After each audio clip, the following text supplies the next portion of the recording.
what you are doing as marketing and branding experts is not to sell products. You are shaping conversation. You are curating culture.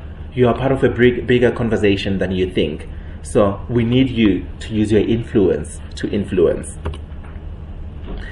But you're probably asking me, but how do we do this, right? And I've got some key few pointers for you guys on how you're going to do that. Number one, you have to start somewhere.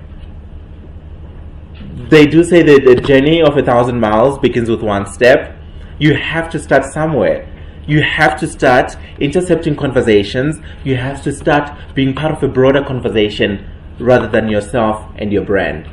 So how you use influencers is being part of that conversation and making sure that what they are doing is enhancing the positioning of your brand. Number two, it's not about peg and brag, guys. It's not about, oh, it's a Valpre campaign, so the influencer must be on Instagram with a Valpre bottle. No, it doesn't work like that. Beyonce was on vacation. I'm sure Corona paid her $1 million to just place that bottle next to her. You didn't see her saying, I drink Corona. You didn't see her holding the Corona. But guess what? Everybody saw this picture and said, Beyonce drinks Corona?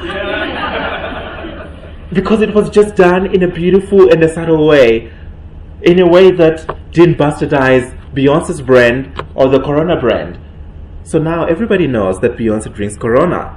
Because 5.8 million people liked that post and 35,000 people commented on it. That is the power of influencing. Don't take life too seriously, you know. Kasulaga could have chosen the route to go and preach to people about stereotypes and body shaming and all of that stuff. They could have taken a print advert, you know, that lectures the country. But they said, we're not going to take ourselves too seriously. We're going to play in the space and we've got to be creative. And that brochure went viral, right? That's what influencer marketing is all about. While you're doing what you're doing, do not be intimidated by the trolls. Because there's always that top 10% of people who are on social media trying to troll your brands.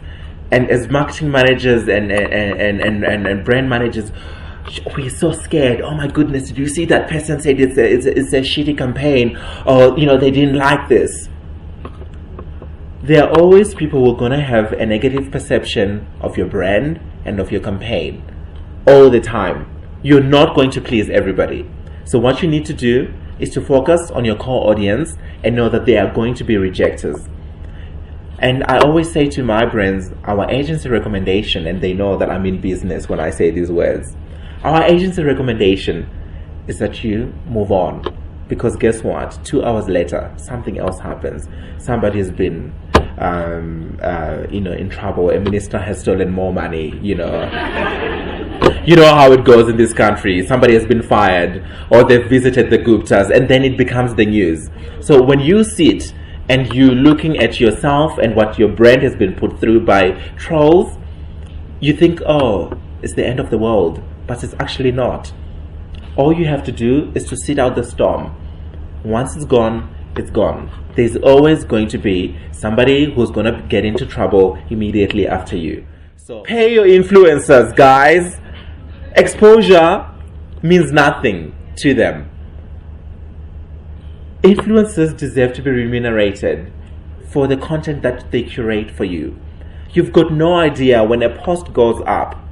There's been such creative direction.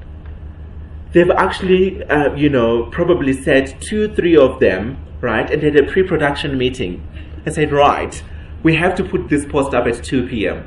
How are we going to do that? Maybe, you know, you need to be more relaxed on the beach, whatever.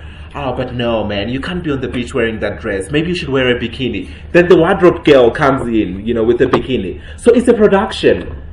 It's not just a post. People don't just put up this post. And when you engage with the influencers, you realize that it takes a lot of work and a lot of effort for them to be able to create that kind of content for you guys. So, guys, please pay your influencers with rents and not exposure.